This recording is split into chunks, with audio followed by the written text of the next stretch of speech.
I'm Judy Woodruff on the NewsHour tonight. President Trump suggests Congress repeal Obamacare, even if they cannot craft a replacement. We talk with Senator Roy Blunt of Missouri about Republicans' push to salvage their bill. Then a new approach to policing in one of the country's most violent cities by getting officers out of their cars and engage with the community in Camden, New Jersey. We saw almost instantaneously a change in the atmosphere within neighborhoods. That's what people wanted from us.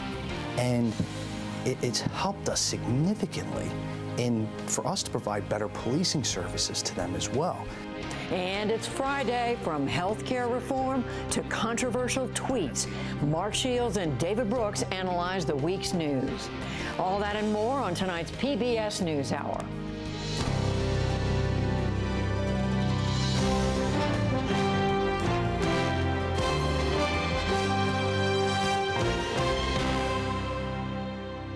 Major funding for the PBS NewsHour has been provided by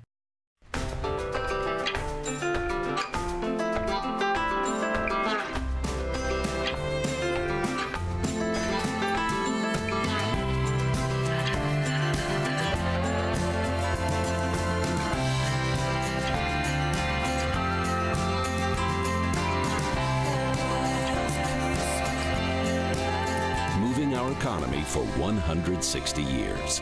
BNSF, the engine that connects us. The Ford Foundation, working with visionaries on the front lines of social change worldwide. And with the ongoing support of these institutions. And friends of the NewsHour.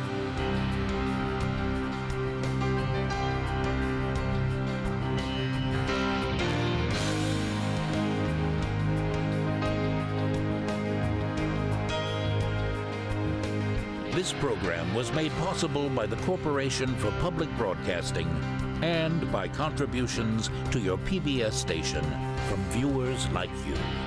Thank you. Senate Republicans have begun the 4th of July recess with President Trump urging them to get rid of Obamacare, even if they can't replace it yet. In a tweet this morning, he said, if Republican senators are unable to pass what they are working on now, they should immediately repeal and then replace at a later date. The White House said later that it is still, quote, fully committed to getting a bill through the Senate. The president's feud with cable news host Mika Brzezinski and Joe Scarborough escalated today. Mr. Trump drew widespread condemnation yesterday for crudely criticizing Brzezinski's appearance and intelligence. Today, the Morning Joe team on MSNBC charged the White House had threatened them with a tabloid expose last spring. We got a call that, hey, the National Enquirer is going to run a negative story against you guys. And it was, Donald is friends with, the president is friends with the guy that runs the National Enquirer. And they said, if you call the president up and you apologize for your coverage, then he will pick up the phone and basically spike the story. The National Enquirer said that it was unaware of any discussions involving the White House and the Morning Joe hosts. The president answered Scarborough's allegation with another tweet. He said, quote, fake news. He called me to stop a National Enquirer article. I said no. A scaled-back version of President Trump's travel ban is now in force, affecting 6 mostly Muslim nations and refugees in general. It took effect late Thursday, and there were scattered protests in Los Angeles and other cities, but none of the airport chaos that had greeted the original order in January. Meanwhile, Hawaii asked a federal judge to expand the list of those eligible beyond immediate family members of those already in the U.S. China lodged a public protest today over U.S. plans to sell $1.4 billion in arms to Taiwan. The foreign ministry said that the move runs counter to President Trump's commitment to the One China policy. Beijing considers Taiwan to be a renegade province. Separately, Chinese President Xi Jinping was in Hong Kong to mark the 20th anniversary of the city's handover from Britain. He greeted thousands of Chinese troops at an army garrison, a display aimed at groups calling for Hong Kong's independence. Xi made clear that China is not letting go. After 20 years of Hong Kong's return to the motherland, the practice of one country, two systems has gained universally acknowledged success.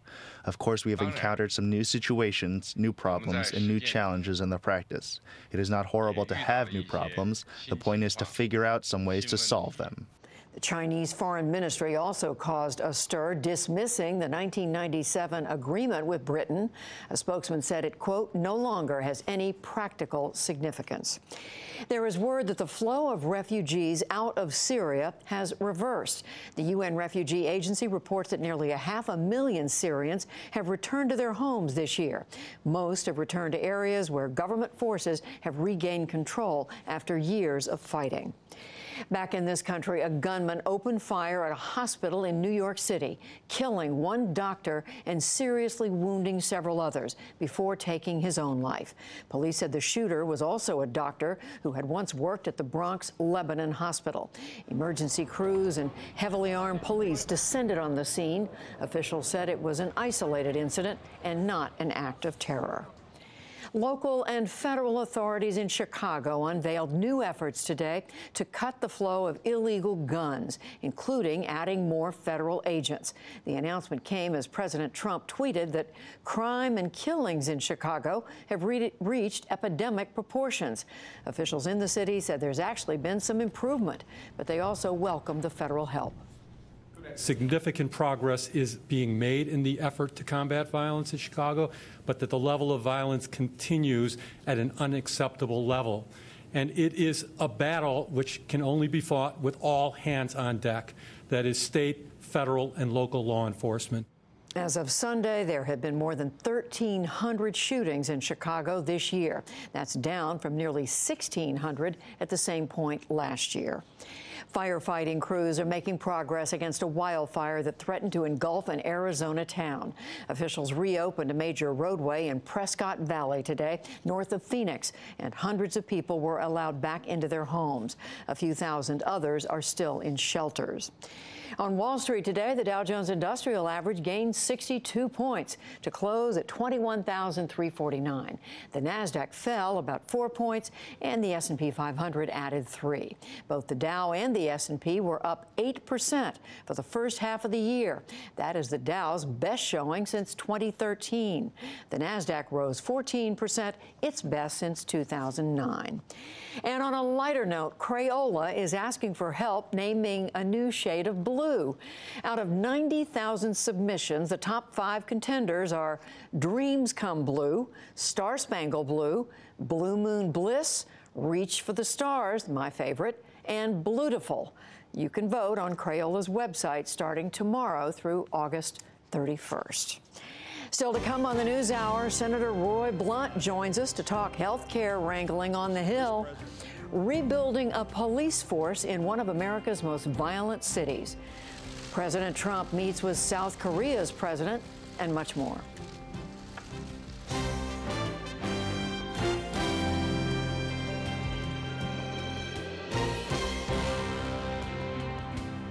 Now to the ongoing struggle to craft a health care reform bill in the U.S. Senate. Republican lawmakers are scrambling to draft a new version of their bill before leaving Washington for the July 4th recess. A short time ago, I spoke with Senator Roy Blunt of Missouri, who is vice chair of the Senate Republican Conference. I began by asking where the efforts to find compromise stand right now. I think it's challenging and challenged. We'll see what happens, but this is a difficult topic that touches every American family, and the more members of the Senate and the House both know about it, I think the harder it is to reach that conclusion you'd like to get to. Well, there are reports, as you know, news reports, that the Majority Leader, Mitch McConnell, is trying to come up with accommodations to appeal to both sides of this argument, to moderate Republicans. One of the stories is that he's considering keeping the tax on high-income individuals in order to pay for more of the gaps in Medicaid coverage. And by the way, the Congressional Budget Office is saying the cuts to Medicaid are going to be much deeper than thought in the future years. Well, I think what they're saying is that in the second 10 years, you have even more substantial savings. Now, remember, there are no cuts to Medicaid. Every year in Medicaid, you spend more money than you spent the year before under this plan. But the growth is not as great as it would be if you continue to pay, for instance, 100% for single able-bodied adults. We've got a plan here where the states were told, okay, we'll pay 100% for able-bodied single adults, but we're only going to pay an average of 52% for mothers and their young children. Now, there's something wrong with the way that system is put together. But keeping that tax on higher income individuals, is that being looked at? I think it is. I think everything is being looked at, both on the revenue side and on the expenditure side, and trying to reach that point where 50 Republicans, it might include the vice president being one of the 50, are being added to that 50 is what it takes to get this done. One of the other things we're seeing, that a potential way of appealing to the moderates, adding $45 billion or so for opioid abuse treatment. Is that something else that's on the table? It's a problem that the Congress has really taken on the last couple of years. I started chairing the committee that appropriates money for Health and Human Services 2 years ago. We tripled that year the money that was to be spent on opioids. Legislation sort of followed that. Then we doubled that tripling. I think at some point there's a limit to how many times we can multiply that in a short period of time, but this is a real problem. In Missouri, more people die from drug overdoses than car accidents. If you're a first responder in Missouri that's part of a fire department, you're 3 times more likely to respond to a drug overdose than you are a fire. So it's a problem. I don't know exactly what the right number is, but certainly I think members of the Senate and House are rightly concerned about it. And to appeal to conservatives, we're reading that the Majority Leader is looking at giving more options for coverage plans, allowing people, in other words, to have a choice of some less costly, cheaper plans in effect that would provide less coverage, but it would give them more choices. To give them more choices, it might also provide some more upfront coverage. I think one of the lessons we should have learned for what's happened with the current plan is that there's insurance coverage, but there's not really many times access to health care. If you have these high deductibles, there's a disincentive to get the policy because you'd have to pay another. I think the average on the deductible policies on the individual market was $6,000 per individual before the insurance really kicked in. And if 2 of you got sick, $12,000.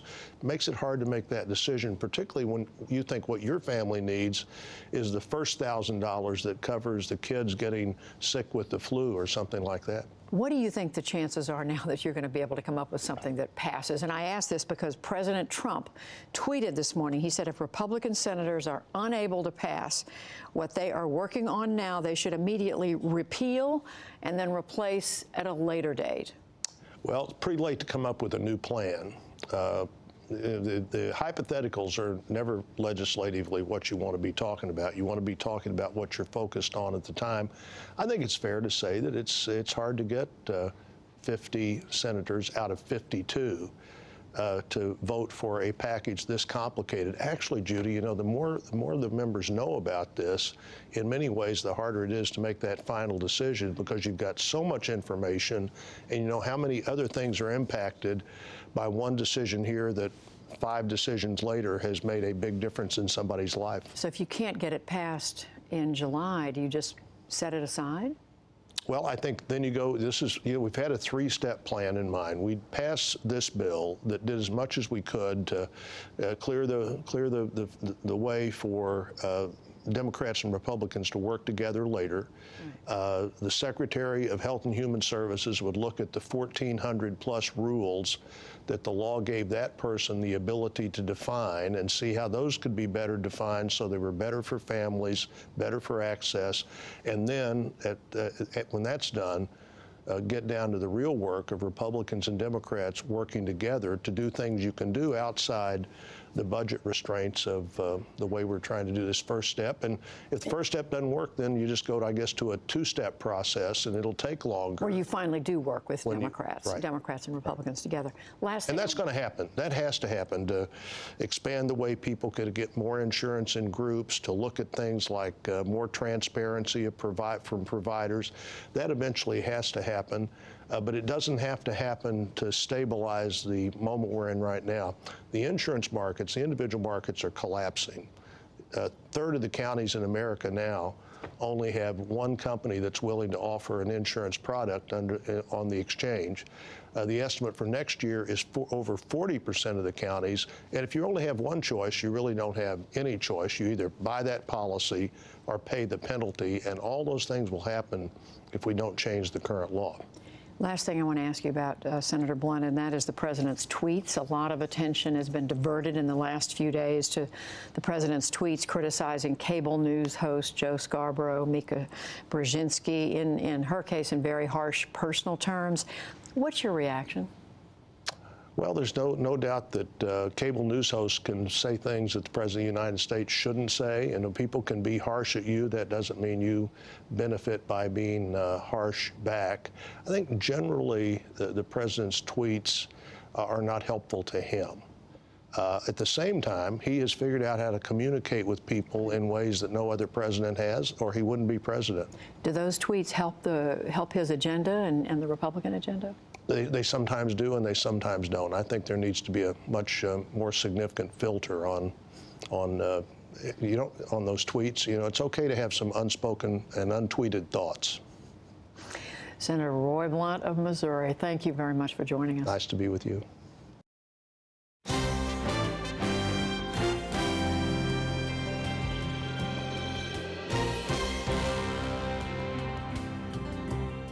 Now to President Trump's repeated and unsubstantiated claim that 3 to 5 million votes were cast illegally in the 2016 election. He set up a special commission to investigate, but one of its first acts has drawn condemnation from across the country. Hari Srinivasan is here with that.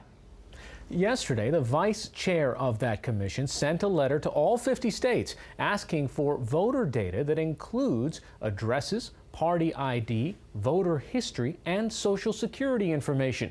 The commission asked that data be sent to the White House by mid-July, but did not say how it would be used other than to examine, quote, vulnerabilities in the system. We take a closer look now with Rick Hasen, a law professor at the University of California, Irvine. He writes the Election Law blog. Rick, the NewsHour has been reaching out to states all day long, and we've got 9 definite no's, 18 that might comply in whole or in part, and a few other states that are still looking at it. Often what we hear from them is that there are apparently laws on the books in certain states that prohibit, even if it's public information, who can look at the information and why it can be looked at. Explain. Well, some of this information, depending on the state, is available publicly. People can buy it. Some of it is not available. And in fact, just before we came on, I saw a story that Chris Kobach himself, the person who's asked for this information, he himself cannot produce the Social Security numbers that he's demanded because that would violate the law in the state of Kansas. This doesn't seem to have been very well thought out. Not only do we not know what the information is going to be used exactly to do, it doesn't appear that this information even legally can be provided by a lot of the states. So Chris Kobach, as his role as Secretary of State of Kansas, can't provide the information that he's asking for, right?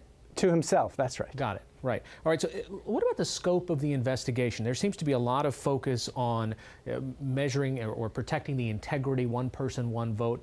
I don't see any description in here about any Russian meddling that might have happened.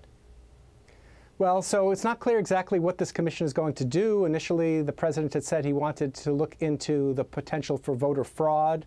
There were a couple of Democrats on the commission who said that they wanted to look into Russian meddling.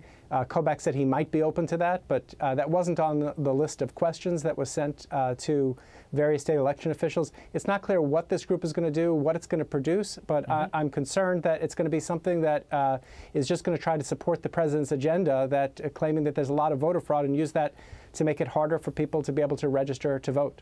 Is this the kind of information that a campaign really would pay money for? Well, in some states, campaigns do pay money for this kind of information. The fact that the information is going to be sent to the president's office is concerning. Rather than having outside professional staff, or rather than having social scientists who study this information, we know that this information is going literally to the executive office of the president. We don't know how it's going to be kept. We don't know how secure it's going to be, on what kind of servers. We don't have any information. But the concerns about privacy, about identity theft, about the information being used for political purposes, I think these are all legitimate questions to be asked. And finally, is there a question here on the role of the federal government? I mean, there seemed to be some pushback from states when it came to the Department of Homeland Security going out to them saying, hey, we have this potential for hacking. We'd like to help you secure your networks. Absolutely. There's been this long tradition, especially on the Republican side, of talking about federalism and states' rights in this area. And you're even seeing some pushback now from states like Mississippi. They're saying they're not going to cooperate with providing this information to the federal government. All right. Rick Hasen, a professor at University of California, Irvine. Thanks so much. Thank you.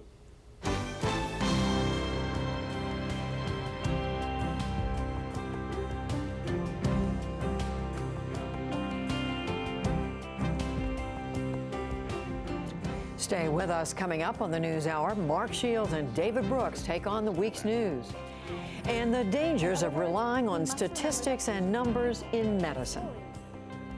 But first, President Trump hosted South Korea's new president at the White House today, the first meeting between the two leaders who were looking for a common approach to dealing with North Korea. William Brangham has that.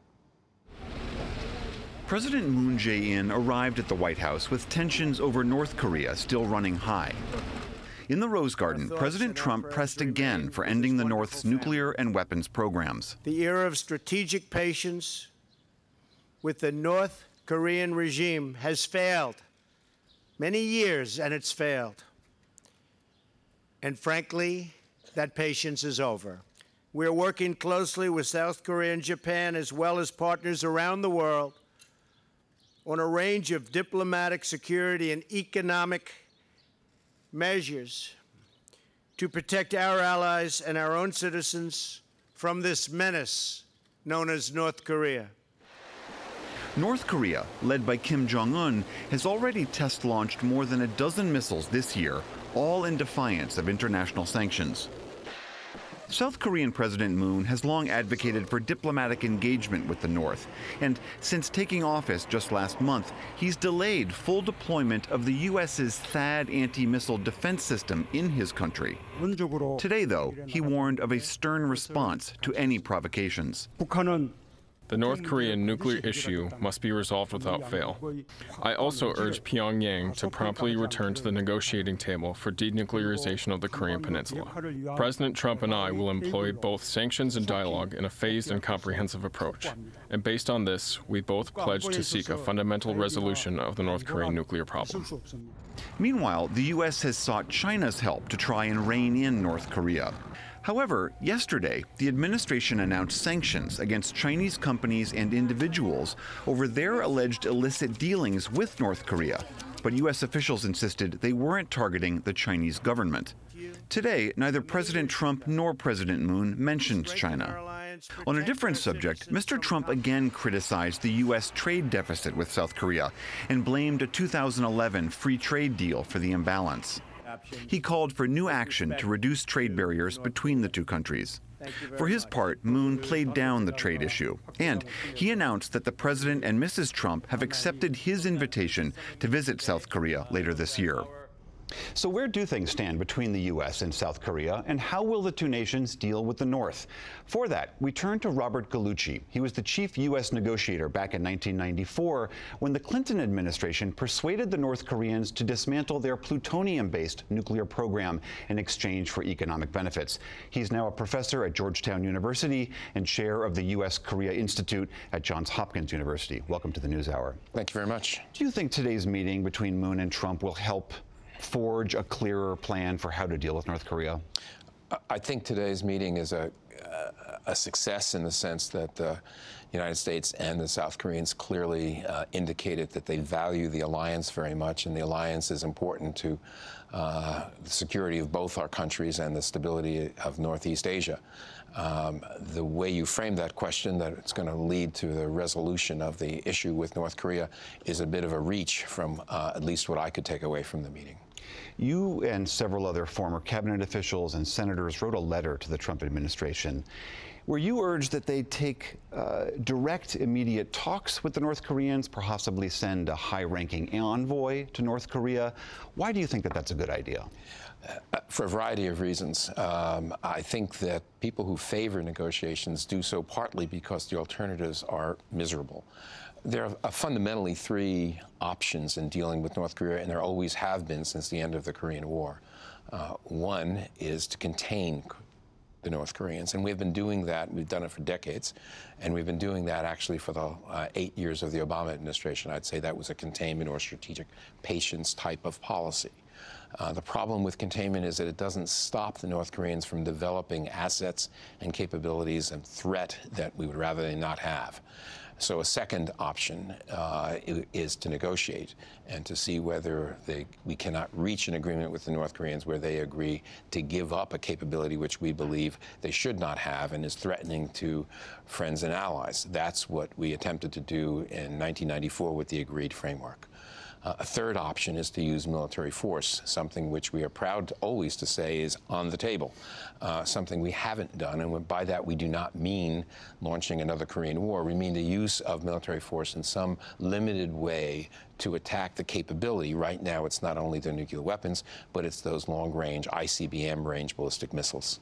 In your letter, though, you're clearly arguing for point two, negotiation. And there are some people, as you well know, in the foreign policy establishment who say you cannot negotiate with the North Koreans. And I'm just curious how you respond to that. Yeah, I think it's a fair thing to say that negotiations with the North Koreans are not guaranteed to succeed. And certainly through the years of the Bush administration, Bush 43, the 2000s, there were many efforts by very capable people to negotiate with the North Koreans, and that did not produce very much. And even the agreement, which stuck for 8 years, the agreed framework I mentioned before, stuck for a while and stopped the plutonium program from producing nuclear weapons. Ultimately, it collapsed as well. So that there's reason to say that negotiations with the North Koreans are not easy. They may not succeed, but they may be a way of getting to where we want to get to, limiting that capability of the North Koreans to do harm to us and our allies without the use of military force and without the risk of a major war in Northeast Asia. The Chinese have floated another possible entreaty to the North Koreans, and that's for the U.S. and the South Koreans to stop these annual military exercises. How important is that to the North Koreans, and do you think that that's a good idea? North Koreans have said frequently that they are very unhappy about the U.S. ROK military exercises. And I do believe they are unhappy about them. You actually had some recent meetings with North Korean officials, and you heard this very same issue raised. It was the first thing on their agenda that they were most concerned about. What's interesting about that, of course, is that from our perspective, the alliance between the United States and the Republic of Korea is key to both our countries' security, and a manifestation of the strength of that alliance are those military exercises. So that will not be high on our agenda to give up easily.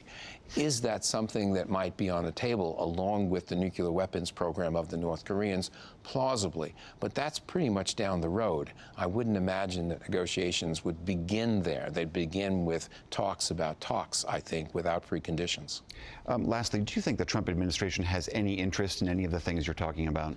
I don't know what the Trump administration is interested in. There have been mentions by the Secretary of State, the Secretary of Defense, and even by the President of possibly talking with the North Koreans. I worry that in their minds are preconditions that will make negotiations someplace between difficult and impossible. Robert Gallucci, Georgetown University, thank you very much for being here. Thank you very much.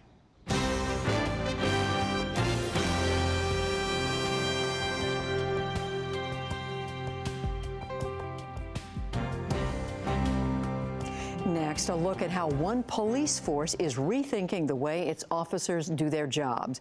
In the aftermath of a succession of deadly police shootings, law enforcement officials across the country have grappled with how police officers might better interact with the public. In Camden, New Jersey, new procedures meant to bring officers into closer face-to-face contact with the people they serve seem to be having a positive effect. Hari recently traveled to Camden and has this report. Officer Vidal Rivera is a native son of Camden, New Jersey, a street cop who can see the blocks he patrols through eyes that grew up here. Out here, it was like a market, like a flea market. You can go any corner and get whatever you need, or whatever they were looking for, whoever they was coming out to buy drugs. He's referring to customers from Philadelphia who came across the Delaware River to buy drugs. They still come in, but in smaller numbers. By day, Rivera is police. By night, a young professional boxer. But he says as a boy, his mother didn't let him play outside. You gotta stay with your rhythm. It was just too dangerous because it was just too much going on. She feared, something could happen. Someone high, driving a car, shootout. Everything. Rivera is part of a revamped force, rebuilt more or less from the ground up in 2014. Attention to roll call. The faces in the squad room during morning roll call are notably young. New officers recruited to replace an ineffective department. I remember being a kid that something happened, you weren't allowed to say nothing to the police. You weren't allowed to tell the police because you didn't trust them. You didn't trust them. It was the fear that you had. Historically one of the country's most impoverished and violent cities, Camden is home to some 77,000 people, nearly all of them Latino and African American. And a number of the department's newer officers have been recruited from the community. Police Chief Scott Thompson also grew up in Camden, and he has been largely responsible for the reform. His entire career has been with the Camden PD. How you doing, man? He ordered his officers to leave their cars, patrol neighborhoods on foot, knock on doors, look in on shopkeepers. Any problems, anything bad to report? Get to know and become known to the people they serve. We saw almost instantaneously a change in the atmosphere within neighborhoods. That's what people wanted from us. And it's helped us significantly for us to provide better policing services to them as well. Sounds good, all right. One, we have greater lines of communication now, which has given us a tremendous ability to not only solve crime, but prevent crime from occurring in the first place. Vaya. ¿Todo bien? The statistics back that up. Since transitioning from the old force to the new in 2014, the number of murders dropped by almost 70%, burglaries by 27%, robberies 33%, and even an eye-catching 143% spike in rapes, the department attributes to increased reporting, as well as new, broader federal guidelines on what constitutes rape. Overall, the city's crime numbers are the lowest in decades. Those are impressive statistics for any police department, and residents don't dispute them. But some say seeing them in a report versus feeling the difference every day are two different things.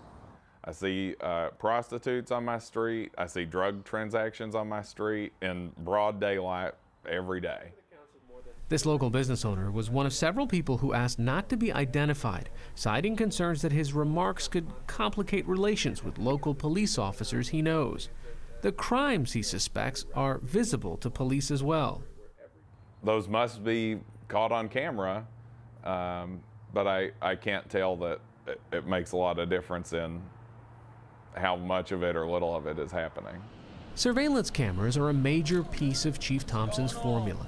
Some 200 of them are deployed throughout the city. Of the utilization of the office. The chief showed us the Central Command Center. On these screens are the real-time video feeds from every camera, the location of every officer on patrol. There are also gunshot-detecting microphones placed at certain locations, meaning police know the location of the shots to within a few meters seconds after it happens and can begin responding before anyone even calls 911. Still, not everyone is won over. A Camden resident sees both the opportunities and costs of increased surveillance. I feel there's a violation of civil rights on some level with the cameras, because now you're unknowingly filming people who didn't give you permission to film them.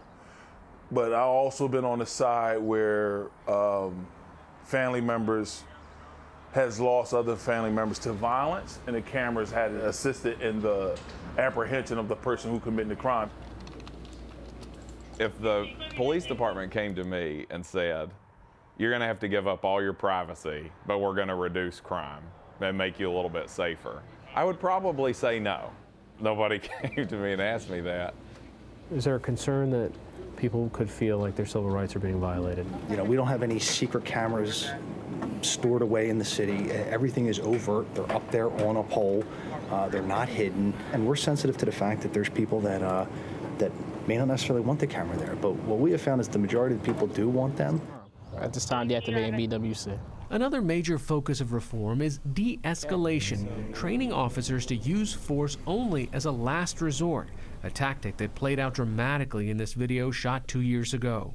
A man was wielding a knife at a restaurant, then began walking down the street brandishing the weapon. Drop the knife! Rather than taking him down, police formed a containment bubble around him, then followed him for blocks until he could be disarmed. That restraint and patience earned praise from the chief. We're handling them exactly the way that we want to. And, you know, at the end of the day, you know what's happening is more people are being returned in their family. And every time that an officer pulls the trigger, it's life-altering for them. His department's records show that since 2014, the frequency of officers using force has dropped by 24%, and citizen complaints of police using excessive force are down 49%.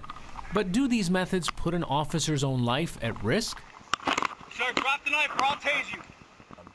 What we're telling officers to do is slow it down. In that which we're training officers to do is actually safer for the officers. When historically, you know, officers have been rushing into situations because that's the training we provide, and it's been dangerous for them, and often leaving them with the only option that's left is deadly force. That's counter to the more militarized approaches taken by other cities. What's the hardest part about changing culture? So for us, it was that transition from warrior to guardian. And you still have to have the warrior mentality and the ability to trigger that warrior element when the time calls for it. However, that should not be your operating premise. That should be the anomaly, right? That should be the exception, not the rule. The rule should be you're a guardian, you're in this neighborhood. Throughout the story, I spoke to a number of people sitting on their stoops and sitting on their porches, but none of them wanted to talk to me on camera. It wasn't because they felt that the new police practices were helping their neighborhood or hurting. It was a mixed bag. It was because they felt that talking to me would invite unwanted attention. Some feared a police they still didn't fully trust, and others feared drug dealers who may have left street corners but are now behind closed doors. There were just dime bags and needles all over the place. Tim Gallagher is a social worker at Guadalupe Family Services. He works on a block that's seen tremendous improvement, but he is still cautious. So I think there were many concerns are that it could happen again, that the good cops who are here will leave and that other cops will replace them who won't really know the neighborhood. Good cops like Vidal Rivera, who is 6-0 in the ring, undefeated, but knows the fight for the streets of his hometown is just getting started. For the PBS NewsHour, I'm Hari Srinivasan in Camden, New Jersey.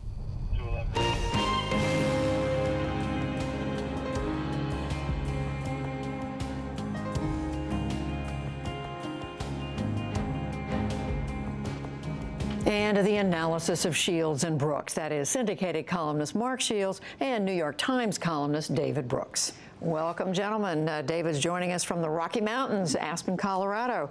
So let's start, both of you, by talking about health care. Mark, we just heard a little while ago in the program Senator Roy Blunt of Missouri saying it's going to be hard, he said, to get to 50 votes. What are you hearing? It's an understatement by Senator Blunt, a masterpiece of understatement.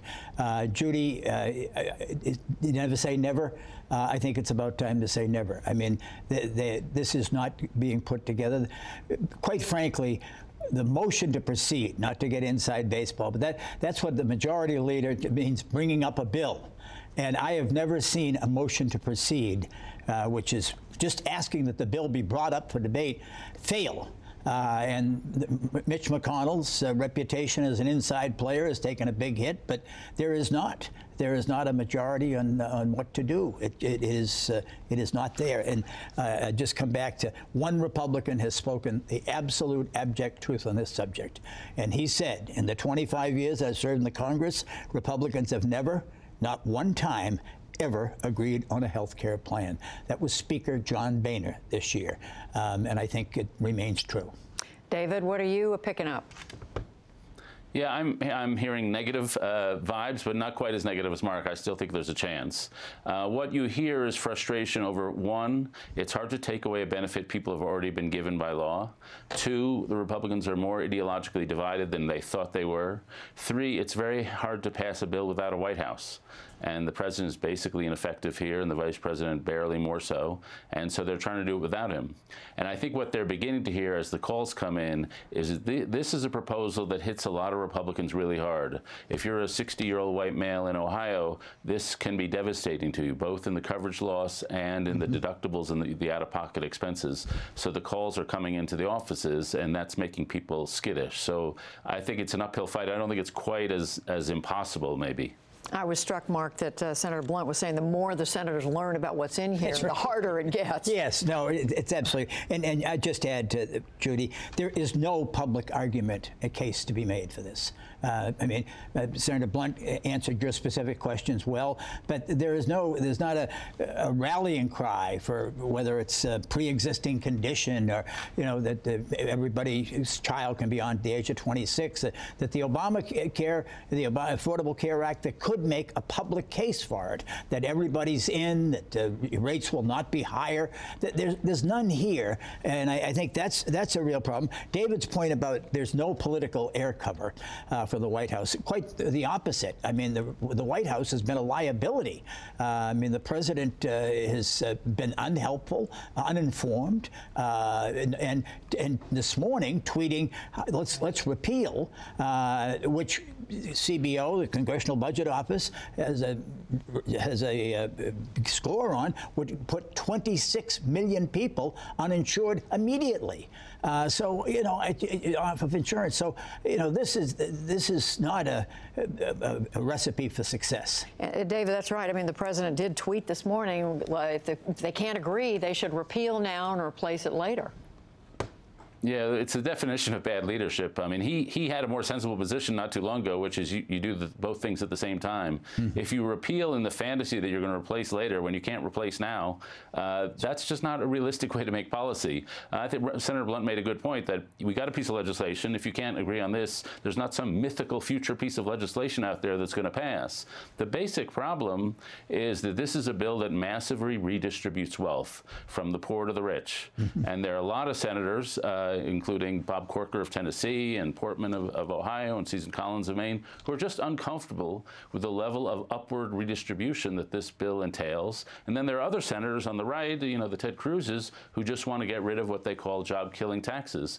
And that's just a diverse party, and McConnell is trying super hard to find some formula that'll please both sides, but it just may be an unsolvable problem. I'd just add one thing, Judy. You had an interview earlier this week with Senator John Thune, South Dakota, ranking Republican, and you asked him about one little mishap, which was that Dean Heller, the most vulnerable Republican incumbent in the country, up in Nevada next year, in the only state where Republicans running for re-election that Hillary Clinton carried in 2016, expressed his own reservations, misgivings, doubts, opposition to the bill as proposed last Friday, and joining the state's governor, who pointed out that the rate of uninsured children in the state had been cut by 1/2 under Obamacare because of the Medicaid extension, and Heller backed the governor, at which point the president's own political action committee, staffed by the president's own political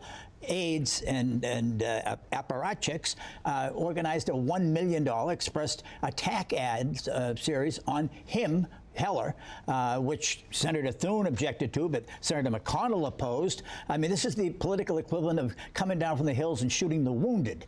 So they had to back off.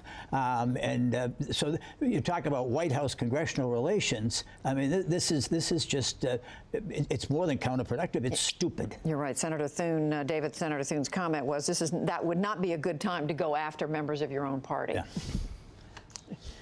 Yeah, no, it's the relations are. It's interesting to watch even the reactions to the tweets and everything else. They can't get away from this guy. And what's been interesting talking to members of Congress is it would be one thing if he would just sort of disappear, but they have to spend so much of their time just reacting, and it's just very hard to make policy, aside from the problem of just making policy from Capitol Hill, which is difficult to start with. Well, speaking of the tweets, David, we've seen some eyebrow raisers, we've heard some gasps, but I guess the president's tweet yesterday morning about the Morning Joe MSNBC cable host Joe Scarborough and Mika Brzezinski, where the president tweeted very personal insults, low IQ, facelift, and so forth. It seemed to reach a new low. Do we learn anything new about this president at this point? Well, one of the nice things, if we can find a silver lining here, is it's possible for everybody to be freshly appalled. That we are not inured to savage, misogynistic behavior of this sort. And I saw a lot of people around, and I certainly felt in myself a freshness of outrage. And I must say, when I hear Roy Blunt say it's unhelpful to himself, well, that's true, but it's more than unhelpful to Donald Trump to tweet in this way. It's morally objectionable, and I do wish more senators would say that. Lindsey Graham and Ben Sasse have said it, but a lot of others, oh, it's just not helpful. It's more than that, and the issue here is the corruption of our public sphere. And that's what Donald Trump does with these things. And it makes it harder for our country to ever get back to normal when these things are corrosive to just the way people talk to each other. Corruption of the public sphere, Mark. I think David is guilty of understatement. No, I think he put it very well. This is hateful. It's hurtful. Judy, I don't know what a parent or a grandparent is supposed to say to a 10-year-old or a 12-year-old who said anything comparable to this and was banished to their room or whatever else for it. I mean, that the President of the United States can talk this way, and there are no consequences. The irony is that he's more engaged on the back and forth with Joe Scarborough and Mika Brzezinski on this than he has been on health care or any other issue. I mean, he obviously, this is what matters to him, and it's just that classic, not to be sectionally biased, but it's sort of a New York bully approach to life. I mean, that you say anything, you do anything, because the important thing is winning. And I just, I don't know what else there is to say other than you want to put yourself through a car wash after you listen to the president talk this way. Are there consequences, David? I mean, I heard what you said about some senators are just saying, well, it's not helpful, but other senators are going further and saying, this is really wrong. I mean, are there ever consequences? Do we just go on like this? Yeah, well, we'll see if people eventually get disappointed and get tired. I do think if it, one of the things that may begin to offend people is potential mafioso behavior. One of the things we heard this morning in the op-ed piece in the Washington Post by the two hosts was that the White House sort of threatened sort of extortion, that if the show becomes more Trump-friendly, then a National Enquirer investigation into their relationship will be spiked. And that's sort of mafioso extortion behavior. That's beyond normal White House behavior. It's beyond political hardball. It's sort of using your media allies, the National Enquirer and the Trump administration, to take down enemies. And that's not something we've seen in in America since maybe Nixon or maybe never. I mean, it's true. I mean, Mark, we hadn't seen anything like this in a while. We haven't, but I think David's point about extortion certainly strengthens the position of James Comey, that the threats and extortion or hint of extortion is part of the modus operandi. To Republicans, I mean, we should say the White House is denying it. The White House is denying it. Jared Kushner, I guess, is denying it, or somebody is denying it. But I mean, the fact that there's negotiations going back and forth, or communications on on this subject. You do this, and we won't print an injurious and harmful article in the National Enquirer, one of the great publications of our time. But Judy, I remember when Republicans used to get upset and angry at Bill Clinton because he didn't wear a suit and tie in the Oval Office. And Donald Trump, who's supposed to be this great deal maker, I mean, Joe and Mika Brzezinski have Morning Joe, which is a show that's watched very much in this area, but it doesn't have a great national audience, and probably maybe 1% of the people. And he just made them a national. Everybody now knows about this show. It's probably increased the ratings, juiced them up. So I don't understand where anything is but counterproductive in every sense. Well, it is true, David, that this is it's hard to find. You said there may be a silver lining in fresh outrage, but beyond that, I'm not sure where it is. No, and the big question for me is, do we snap back? Do the norms that used to govern politics reestablish themselves after the Trump administration, or are we here forever? And I hope from the level of outrage that we have a snapback, but the politics is broken up and down, and Trump may emerge from a reality TV world that is much more powerful than we think, and there is the prospect that this is where we are, which is a horrific thought. Horrific thought. It is that. Mark Shields, David Brooks, we thank you both. Thank you, Judy.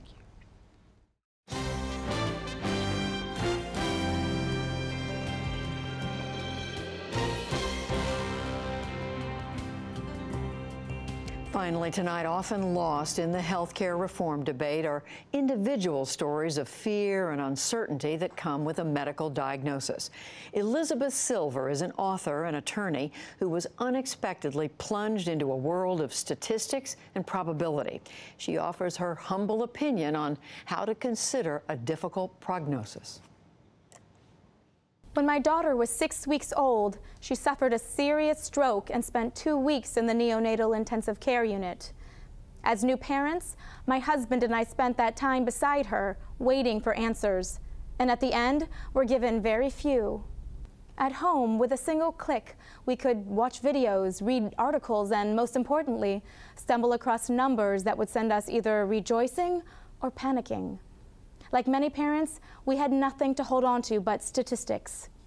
According to one I read, her stroke carried a 20% chance of death and 90% chance of severe neurological damage. I focused on the 90% and imagined very different versions of our lives. Over the next year, as we weaved in and out of doctors' offices, I recalled the aphorism that physicians are supposed to treat the patient, not the paper. Hippocrates, the ancient Greek philosopher and physician, said that it's more important to know what sort of person has a disease than to know what sort of disease a person has. In other words, we must remember that patients are people with stories. I took a step back and began looking at these statistics, these abstract medical studies and numbers, and started to view them just as I would a story, a novel, or a film. After all, a statistic is only a particular version of a story. And as with all stories, there are always multiple perspectives and multiple truths. You can analyze them like literature. When was that statistic taken? Who was the source group? Was it self-selecting? What else do the subjects have in common? When looking at a statistic in a medical study, you don't have the full picture of your prognosis unless you have every perspective, every detail in the story. And that is something you will never get from a number. 3 years later, my daughter escaped all her damning statistics and is living a full, happy life as if it never happened. When I look closer at her story in its totality, those statistics did not differentiate based on age, my prenatal care, or even the actual size of the stroke. We all know that statistics are useful, but if we rely on them with too much weight, this can only lead to a breakdown of trust with medicine. We end up focusing on the 90% chance of things going wrong, and in the process, neglect the 10% chance of things going right. Perhaps my daughter's story might one day be counted in a future study, and her success will serve as a tick against those frightening bigger numbers. Because there is an alternate ending that includes the full picture, and it can be beautiful.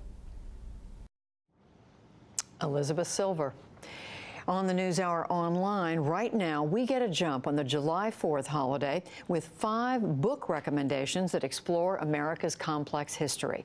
That and more is on our website, pbs.org/NewsHour. And tune in later tonight. Washington Week takes a closer look at health care reform. Robert Costa and his panel explore if there is a bipartisan solution. And tomorrow's edition of PBS NewsHour Weekend takes a look at how climate change is affecting working class Americans. It was 8 inches before. Another 10 inches, it's going to be in the house. This is not after Hurricane Sandy. This is after what kind of weather? Just yesterday, I was retweeting some pictures from this street, Arizona Avenue and Atlantic Avenue, that were flooding simply because there was a high tide associated with a full moon. At the same time, there was a storm. So you have the tide actually rising up in the street, coming through the stormwater drains. At the same time as that, you have heavy rain, or even any rain, and the rain can't drain away. So what you get is a very substantial flooding in some of these neighborhoods that are built along bays in Atlantic City. That's Saturday on NewsHour Weekend. And that is the NewsHour for tonight. I'm Judy Woodruff. Have a great weekend. Thank you, and we'll see you soon. Major funding for the PBS NewsHour has been provided by BNSF Railway. Supporting social entrepreneurs and their solutions to the world's most pressing problems. SkollFoundation.org. The William and Flora Hewlett Foundation, helping people build measurably better lives. And with the ongoing support of these institutions.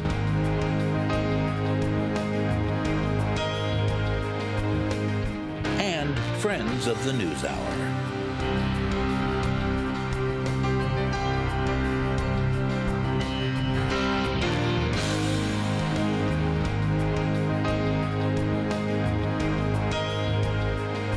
This program was made possible by the Corporation for Public Broadcasting and by contributions to your PBS station from viewers like you. Thank you.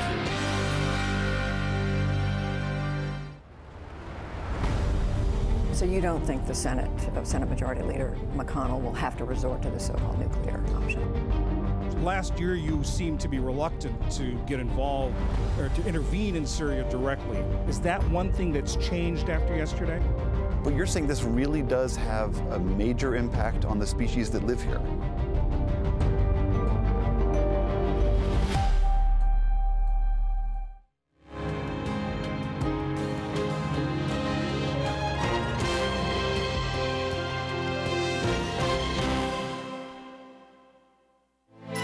You're watching PBS.